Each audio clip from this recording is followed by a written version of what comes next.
My soul family, my divine family, my spiritual family, मतलब मेरी धार्मिक फैमिली, ऑल इन वन। गृहस्थ परिवार भी बसाते हैं और धार्मिक भी हैं, मेरी ऐसी फैमिली है ऑलराउंडर।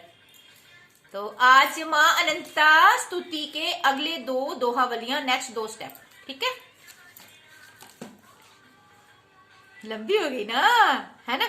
111 स्टेप की है तो कुछ दिन, तभी तो मैं 2-2 करके सुना रही हूँ कि कोई किसी पे बोझ ना पड़े। आराम से सुनो 2-2 करके स्टेप, जब तक जिंदगी है, आखिरी सांस तक इस तरह की सेवा माँ करवाती रहे हमसे, धार्मिक रचनाएं लिखवा के, आपके दिल को सुकून देती रहे, हर तरह की रचनाएं लिखवा के, है ना।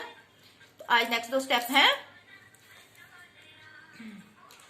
प्रथम अक्षर ओम कारधारिणी, तेजोमयी रूपा जगतारिणी।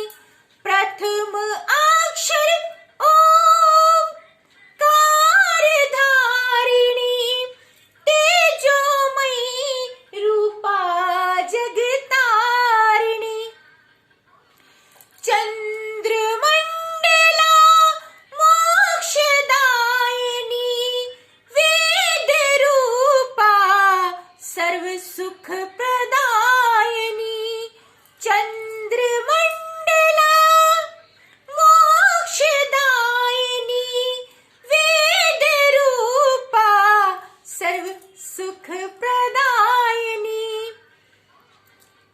प्रथम अक्षर ओमकार धारणी, सृष्टि का जो प्रथम अक्षर है ओमकारा। ये बड़े बड़े ऋषि मुनियों ने ब्रह्मांड में ये साबित कर दिया है कि एक ओमकार की ध्वनि पूरे ब्रह्मांड में गूंजती रहती है। वो सृष्टि का प्रथम अक्षर, वो उस रूप को धारने वाली।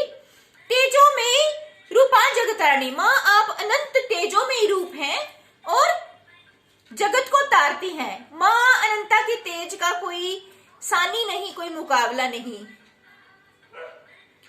अनंत सूर्य कोटि भी सूर्य मिलकर भी इनके तेज का सामना नहीं कर सकते। तो हम तो मासूम इंसान है, मिट्टी के पुतले, हम क्या सामना करेंगे, है ना।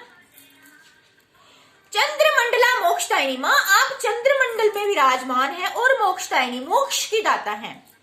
वेद रूपा सर्व सुख प्रदायिनी, आप ही वेद स्वरूप हैं, आप ही सर्व सुखों को प्रदान करने वाली हैं।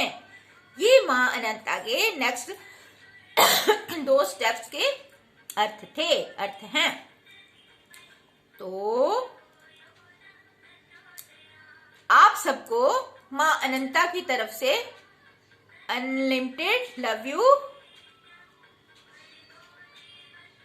आज क्यों बोल रही हूं मैं आप सबको, हाँ मैं ये बताना चाहती कि अलग अलग जो नाम लिखे होते हैं ना, मैंने कई तरह के नाम, तो ये किताब है श्रीमद् देवी भागवत। इसमें से लास्ट में नाम है माँ के बहुत 1108, पता नहीं कितने नाम है ये, हाँ।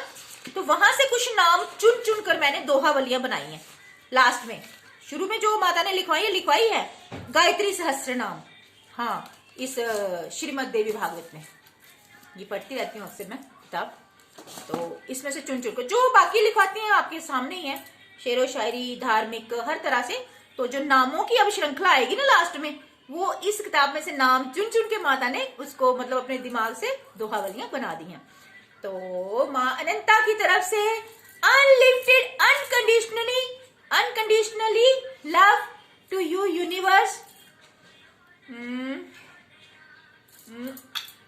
इन हवाओं में, फिजाओं में, घटाओं में, धरती में, आसमान में और सृष्टि के कण कण में, रोम रोम में, आप सबकी रूहों में माँ अनंता का अनंत प्रेम पहुंच गया। और हमारा भी पहुंच गया ना, फील करना होता है, क्योंकि इंसान शरीर तो एक होता है ना, हमारा शरीर हमारा एक है, तो हम कहीं हर पल एक ही स्थान पर स्थिर रह सकते हैं क्योंकि हमारा शरीर एक है। लेकिन आत्म स्वरूप से हम हर उस इंसान के पास रह सकते हैं जो हमें प्रेम करते हैं, जो हमारे संतानें होती हैं। एक माँ अगर एक माँ के बच्चे 10 हैं तो वो अगर 10 देशों में अलग अलग रहते हैं, लेकिन माँ की रूह उन 10 के पास रहती है।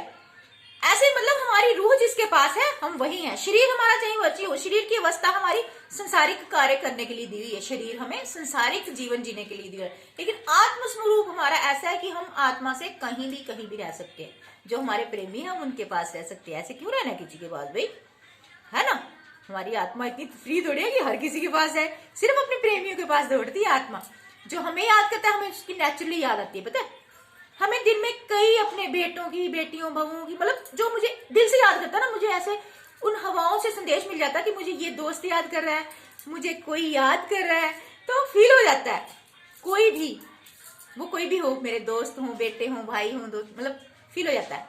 ये कुदरत का संदेश होता है कि हवाओं में वो हमें मैसेज सेंड कर देते हैं कि हमें कोई अपना याद कर रहा है ना। तो मुझे तो पता है आप सब मुझे रूह से याद करते हो, मैं तो आपके साथ हूँ।